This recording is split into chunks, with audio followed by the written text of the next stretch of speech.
Let's get to work. Come on. Welcome to the Master of Trades podcast with your host, Perry Ellison. Welcome to the Master of Trades podcast. I am your host, Perry Ellison. Today, we are going to talk about being replaceable. Okay? This is that dirty word feeling. Nobody wants to feel it. Nobody wants to feel expendable, useless, pointless, discarded. These are all images that we conjure when we think about the word replaceable. Man, you are one of many options. We don't need you because there are other several options that we can go with. At one time or another, business owners, you have felt replaceable by a client. Maybe you were in a bidding process and you didn't win that bid.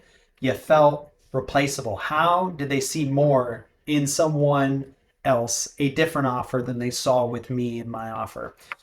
We've all felt that way in our personal lives, right? So I want to touch on this because it's so important for us to get a healthy perspective of this idea of being replaceable.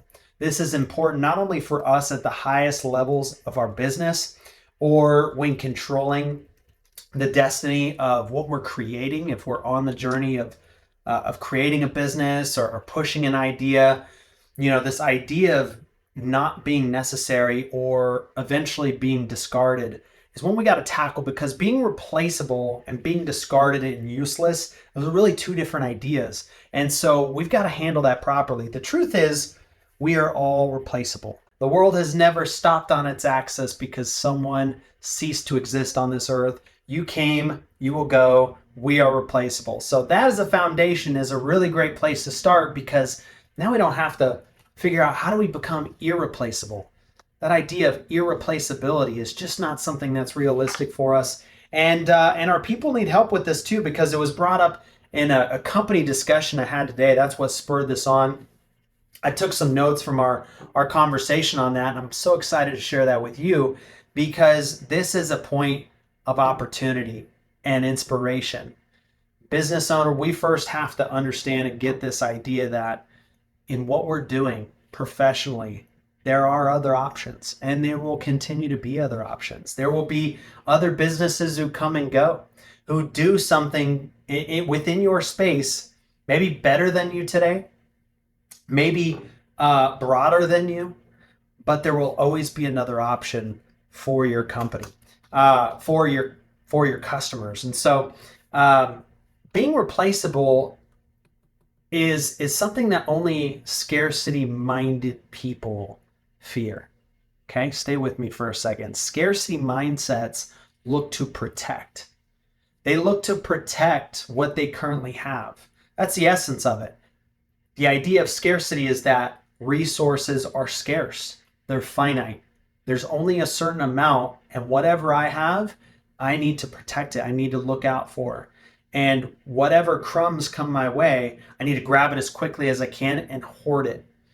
And this specifically relates to us in the marketplace when it comes to money, right? The single greatest resource of them all that we fight over and that we protect. Money is scarce. There's only so much of it, is what we're told. When the economy slows down and turns bad, we're told that less money is in the market. These things are not true. Okay, there is no shortage of money. There's no shortage of any sort of resource on this earth as it relates to our need, the current population, our need and demand on these things. There's only people that restrict its movement. So when the economy turns bad, the flow of money slows down. Money is still available, but it's being collected and it's stagnating in its movement. It's no longer flowing. You have whole governments who restrict the access to resources for its population. There's no lack of this resource, but only the restricted movement of it. So the scarcity mind has adapted to the circumstances of what they perceive to be happening, and that's, man, there's a limitation on how much is available. And so scarcity mindsets are created to try and protect the little that we have and beg and fight and scrap for what's remaining, what's left over, the little resources that are available. So that's important to understand. Scarcity resource looks to protect. Scarcity-minded people tend to be concerned with this idea of being replaceable. Now, growth mindsets, we've heard, hey, have a growth mindset, or, you need to expand your thinking. Growth mindsets are all about expansion, are all about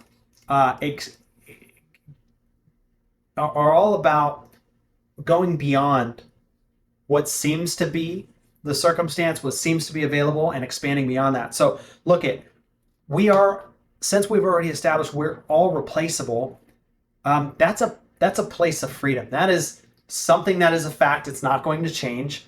And to realize it and to embrace it is freedom. Think about this, like, you are replaceable not only to your business, to your customer, you're replaceable to your family. You're replaceable to your children. We see this over and over again. And if I've just hit a button with you, this may be a sore spot where you realize, yeah, I feel that because my kids have replaced me. They've replaced me with negative influences, friends I wish they didn't have, hobbies I wish they didn't do, addictions that I see them suffering with. They've replaced me and my influence for something else. You're replaceable in your marriage.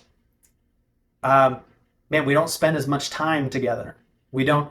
My spouse doesn't enjoy spending time with me as much. I see them often using their time for other things. You've been replaced.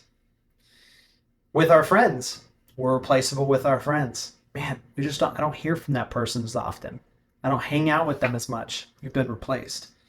See, this is the reality of our situation. We're always replaceable, and we're often being replaced, and people are quietly quitting on us. Not only in the context of an employer and an employee, but in regular life, we're constantly being quit on, silently. Because most people don't have the courage to tell you, man, you know what? You're really living below your standard.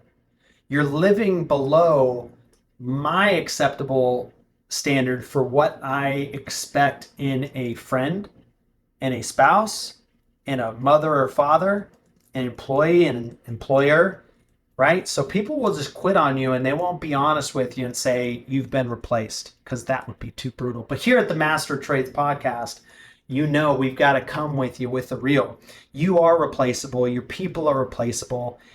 And that is freeing, because now we understand to do nothing about that is only to stay vulnerable to being replaced by someone or something. Leaving our entire life vulnerable to a lesser version of what we want to have, okay? And not embracing what being replaceable actually is. It is accountability. The feeling that rises up inside of us when we say, man, I think I'm replaceable. We confuse that with fear, okay?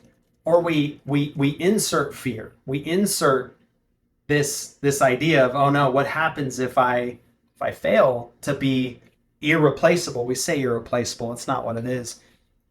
What happens if I'm not able to make myself valuable enough to where people don't want to replace me? And that's really what it is. You are replaceable, but people don't want to replace you. That's what it comes down to, because on your last day on earth, and if there's sadness because of your departing, it's because you were replaceable. Nothing about that changed. You are human. But dang it, we didn't want to replace you. We didn't want to see you go. There's other instances where people pass and it's more of a good riddance. You were replaceable. We all knew it, and we're glad this day came. That's terrible.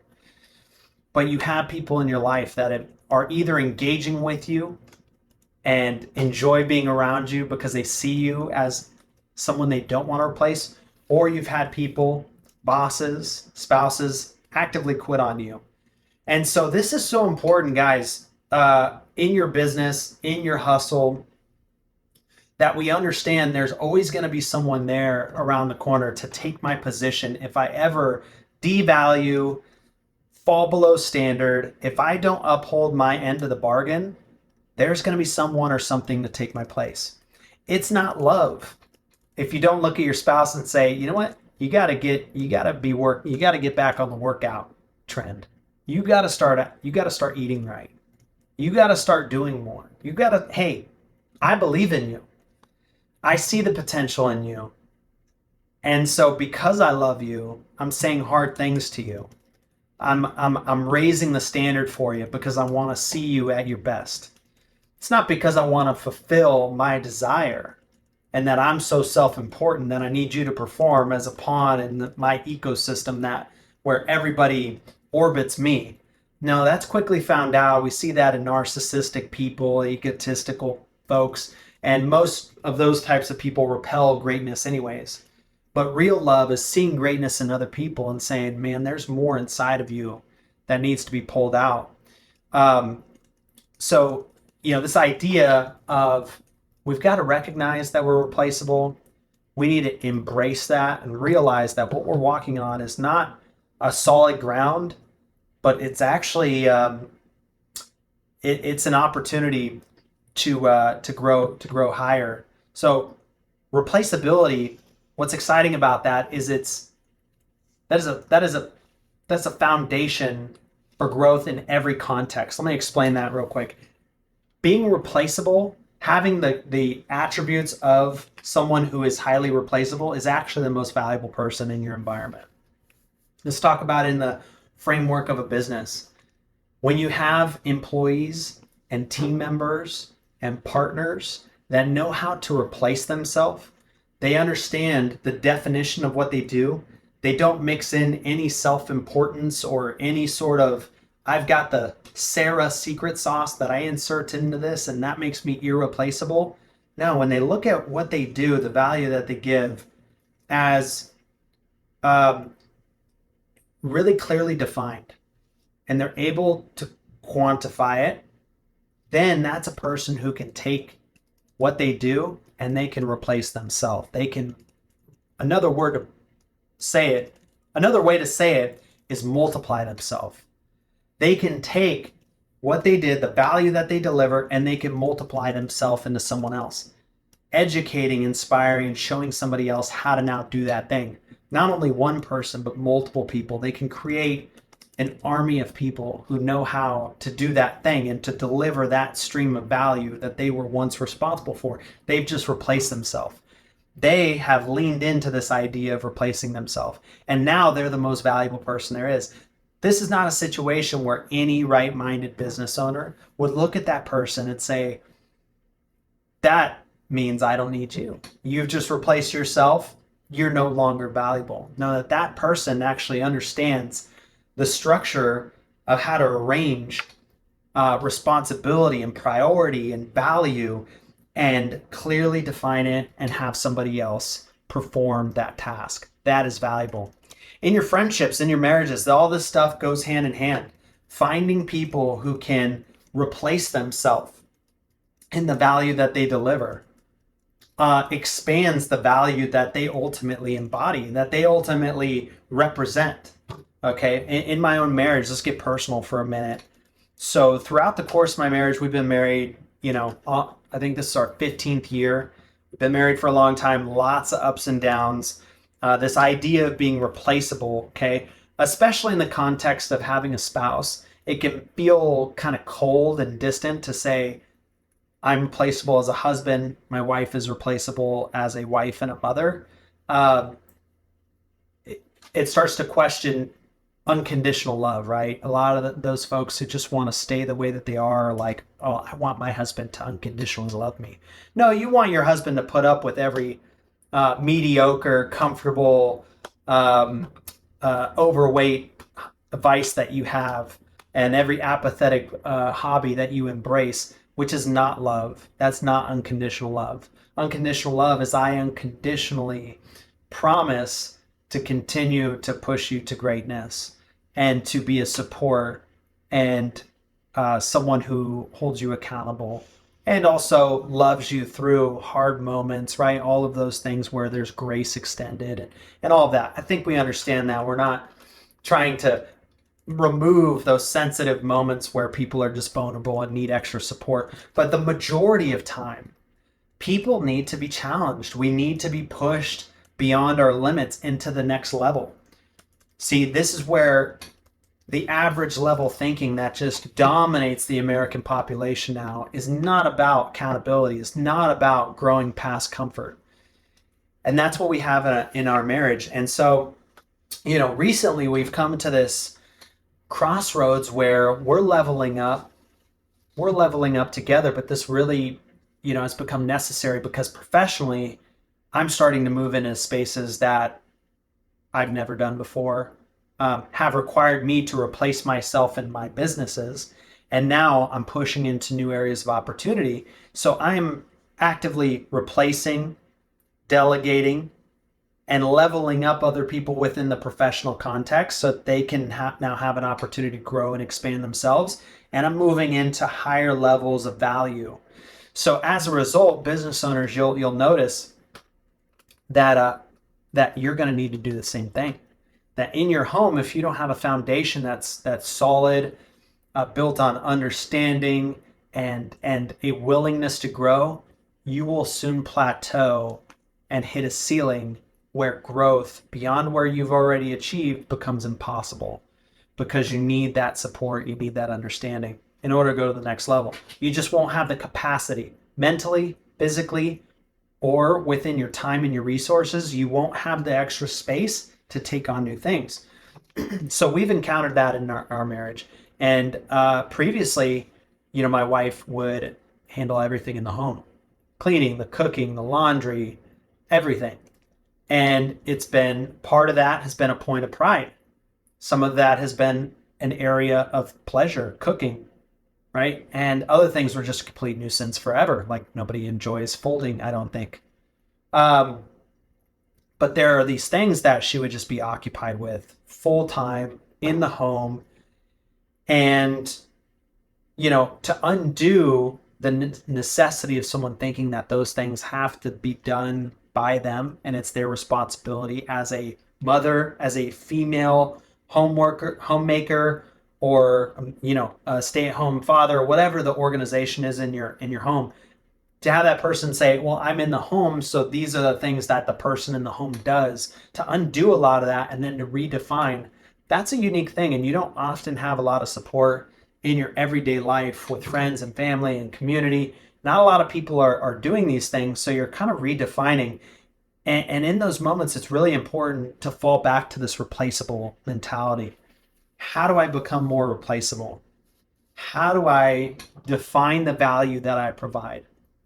How do I understand what is most important, prioritize this action, and then clearly describe what's needed here, and then how do I delegate that elsewhere?